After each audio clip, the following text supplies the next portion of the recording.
नमस्कार दोस्तों। Iran Israel वार को लेकर एक मेजर डेवलपमेंट सामने आई है। एक बड़ी न्यूज सामने आई है। जो सीज फायर आज सुबह 10:38 पे ट्रंप महोदय के द्वारा करवाया गया था, उसका क्लियर वॉयलेशन किया गया है ईरान के द्वारा। ऐसे आरोप लगाए हैं इजराइल ने। और इजरायली डिफेंस मिनिस्टर ने आदेश दिए हैं अपनी मिलिट्री को कि कंटिन्यू अटैक्स कीजिए on Iran and intense response यहाँ पे दीजिए। फाइनेंशियल एक्सप्रेस ने तो ये भी कवर किया है कि 4:03 के आसपास इजराइल ने ईरान पे मिसाइल से हमला भी कर दिया है। सो यहाँ पे बड़ी न्यूज आपके सामने है। Telegraph, Israel orders new attacks on Iran after cease fire वोलेशन, Tehran says didn't fire. हालांकि तेहरान कहें या ईरान के द्वारा डिनाई किया गया है कि उन्होंने सीज फायर का जो है वोलेशन नहीं किया है। बाकी आप देख पाओगे ग्लोबल मीडिया इस न्यूज को कवर कर रहा है। Business today, BBC, NDTV, Indian express, financial express, Reuters, CNN, the times of Israel. आप देख पाओगे ईरान ने डिनाई किया है कि उन्होंने किसी भी प्रकार के सीज फायर का वोलेशन नहीं किया है। लेकिन इजराइल का कहना है कि सीज फायर का वोलेशन हुआ है, इसीलिए उन्होंने अपनी मिलिट्री को पावरफुल स्ट्राइक्स करने के आदेश दे दिए हैं ऑन तेहरान। फिर से आप देखोगे इजराइल और ईरान के बीच में कॉन्फ्लिक्ट इंटेंसिफाई होता हुआ नजर आएगा। लेकिन सीज फायर का पूरा क्रेडिट यहाँ पे ट्रंप खा गए। जो ललक ऑपरेशन सिंदूर को लेकर, भारत पाकिस्तान कॉन्फ्लिक्ट को लेकर इनके मन में रह गई थी ट्रंप महोदय के, वो ईरान इजराइल से इन्होंने पूरी कर ली है।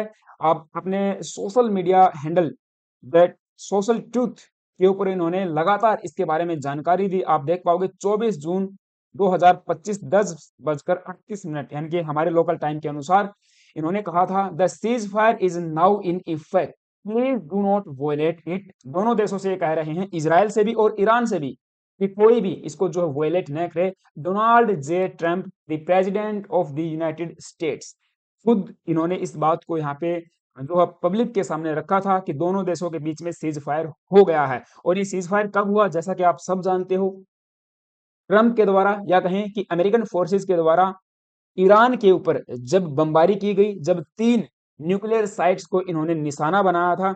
और उसके बाद से हमने क्या देखा था कि ईरान ने भी अमेरिका के एसेट्स के ऊपर जो है टारगेट किया कतर के अंदर। और बड़ा इंटरेस्टिंग वाकया ये सामने आया कि जब ट्रंप ये कहते हैं कि ईरान ने हमको पहले से ही इन्फॉर्म कर दिया था, थैंक यू ईरान। और आगे देखिए फिर इन्होंने एक ट्वीट यहाँ पे, और क्या ट्वीट ही कहेंगे इसको, चलो आप कुछ भी कह लीजिए, एक इन्होंने एक स्टेटमेंट और दिया कि ये जो डील हुई है या जो सीज फायर हुआ ये हमने नहीं करवाया है। We couldn't have made today's deal without the talent and courage of our great B-2 pilots. यानी कि अब यहाँ पे आप साफ साफ देख पाओगे जो B-2 बॉम्बर्स हैं अमेरिका के, उनकी तारीफ यहाँ पे की जा रही है। हो सकता है भविष्य में इनको बेचने का भी प्लान अमेरिका बना रहा हो। And all of those associated with that operation in a certain and a very ironic way, the perfect hit late in the evening brought everyone together and the deal was made। अब यहाँ पे interesting चीज और देखने को मिली। Iran कह रहा है कि हमारी विक्ट्री हुई है, हमने जो है अमेरिका पे और इजराइल पे यहाँ पे विक्ट्री की, उनके ऊपर अटैक करके इतना मजबूर कर दिया कि चलो आओ टेबल पे बैठ के बात करेंगे। जबकि इजराइल कह रहा है कि देखिए ये हमारी विक्ट्री है, हमने इजराइल को ईरान को इतना मजबूर कर दिया, ईरान के एसेट्स को टारगेट किया, और जो भी उनका न्यूक्लियर इनरिचमेंट का प्रोग्राम था उसको इतना तबाह कर दिया कि भविष्य में कभी न्यूक्लियर प्रोग्राम को कंटिन्यू करने की सोचेंगे नहीं। हालांकि खबरें ये भी सामने आई हैं कि ईरान का कहना है न्यूक्लियर इनरिचमेंट प्रोग्राम को ये जारी रखेंगे।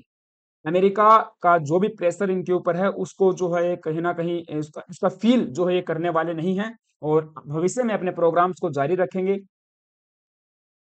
लेकिन इजराइल यहाँ पे अपनी विक्ट्री जो है शो कर रहा है। ऐसे आप देखोगे ट्रंप ट्रंप कह रहे हैं कि पूरा का पूरा सीज फायर मेरे द्वारा करवाया गया है। और दोनों देश मेरे पास आए थे, इन्होंने कहा कि चलिए पीस पीस पीस, पीस से बड़ा और क्या हो सकता है। ईरान ने कहा पीस चाहिए, इजराइल ने कहा पीस चाहिए। दोनों साइमल्टेनियसली मेरे पास आए एंड कहा कि पीस चाहिए, इसलिए मैंने जो है पीस करवा दिया and I knew time was now. अब समय जो आ चुका था। The world and the middle east are the real winners. और मिडल ईस्ट भी यहाँ पे रियल विनर है, क्योंकि मिडल ईस्ट में कतर है। कतर भी यहाँ पे कह रहा है कि ये जो सीज फायर है ये हमने करवाया है, क्योंकि कतर एक मीडिएटर के रूप में देखने को मिला है। बड़ी सारी न्यूज इसके ऊपर पब्लिश हुई है, आप देख पाओगे। Qatar mediates US back cease fire between Iran and Israel. तो ये भी रिपोर्ट्स जो है सामने आई हैं, बड़ी बड़ी यहाँ पे न्यूज आप देख पाओगे। ईरान और इजराइल के बीच में जो 12 डे वार चला था उसको लेकर सामने आई हैं। हालांकि ये कंफर्म हो चुका था कि ईरान, इजराइल और अमेरिका, इसके अलावा कतर, 4 देशों ने यहाँ पे कंफर्म किया था कि सीज फायर हो चुका है।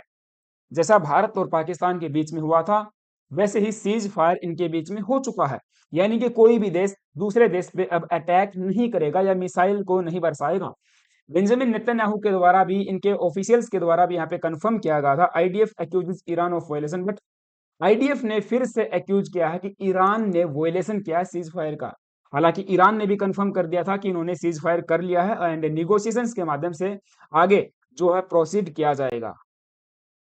Iranian army denies cease fire violation, state media says. Al Jazeera का भी यही कहना है, जो कि कतर का स्टेट मीडिया है, कि ईरानियन ऑफिशियल्स के द्वारा, आर्मी के द्वारा डिनाई किया गया है कि आज सुबह ट्यूसडे मॉर्निंग को किसी भी प्रकार का अटैक जो है नहीं किया गया इजराइल के ऊपर। लेकिन इनका कहना है कि हमारे लोकल टाइम आप देखिए 3:30 के आसपास इजराइल के ऊपर 2 मिसाइल से अटैक जो है किया गया था, और उसी के रिस्पॉन्स में अब ये जो है ईरान पे फिर से अटैक करने वाले हैं। And Iran to use force to respond to the Iran missiles, IDF says. अभी अभी देखिए बिल्कुल ताजा खबर आपके सामने लेके आया हूँ, 1 hour 39 minutes एगो। इसके अलावा आगे मीन्स देखना ये होगा कि अगर इस तरह की न्यूज सामने आती है कि दोनों देशों के बीच में कॉन्फ्लिक्ट और भी इंटेंसिफाई हो सकता है, सीज फायर का वोलेशन अगर दोनों तरफ से होता है, तो फिर अमेरिका क्या करेगा? क्योंकि वहां पे इजराइल के द्वारा जो उनके गोल्स सेट किए गए थे वे अचीव नहीं हुए हैं, वे उनको मीट नहीं कर पाए हैं। यहाँ पे सत्ता परिवर्तन का इन्होंने सपना जो है देखा था। ऐसी मीडिया रिपोर्ट्स का कहना था कि ईरान के अंदर कहीं ना कहीं खामेनेई की जो सरकार चल रही है उसको चेंज करवाना है। लेकिन ऐसा तो कुछ हुआ नहीं है, तो हो सकता है यहाँ पे इजराइल कुछ संधि शर्तों में यहाँ पे अपने आप को ठीक नहीं बैठा पा रहा हो सकता है कुछ ऐसी शर्तें थोप दी गई हों। अब वो सब अंदरूनी बातें, कॉन्फिडेंशियल चीजें हैं, तो वो सीज फायर के माध्यम से ही सामने आएंगी। और लेकिन बड़ा इम्पैक्ट पड़ेगा ट्रंप के ऊपर, क्योंकि उनका जो सपना है नोबेल प्राइज लेने का, वो शायद कहीं ना कहीं इससे इम्पैक्ट होगा। क्योंकि यहाँ पे थोड़े दिन बाद आप देखोगे, या हो सकता है कुछ घंटों के बाद में ही ये कहते हुए नजर आएंगे कि देखिए यहाँ पे सीज फायर मैंने करवा दिया है, 2 देशों के बीच में यहाँ पे युद्ध जो है रुकवा दिया है, अब मैं पूर्ण रूप से हकदार हूँ नोबेल पीस प्राइज का। तो ये चीज भी अब हमको देखने को जरूर मिलेंगी। बाकी वर्ल्ड लीडर्स का अभी कोई रिस्पॉन्स इस वायलेशन के ऊपर नहीं आया है, बट कंफर्म खबर यही है, इकोनॉमिक टाइम्स के हवाले से हो या फिर द टेलीग्राफ हो या फिर जो भी वेस्टर्न मीडिया यही कवर कर रहे हैं, कि इजराइल के द्वारा अपनी डिफेंस मिलिट्री को यह कहा गया है कि इंटेंसिफाई कीजिए अटैक्स को ईरान के ऊपर एंड कंटिन्यू कीजिए अटैक्स। तो ये क्योंकि सीज फायर का वायलेशन हुआ है, अब देखना होगा आगे कैसे चीजें प्रोसीड होती हैं। जो भी बड़ी न्यूज या बड़ी डेवलपमेंट आएगी, मैं आपके लिए अपडेटेड वीडियो लेके आ जाऊंगा। Thank you guys, have a nice day. आपका क्या मानना है कि आप इस न्यूज को किस तरह से देखते हो, वॉयलेशन को किस तरह से देखते हो, आगे क्या हो सकता है, मुझे कमेंट बॉक्स में जरूर बताना।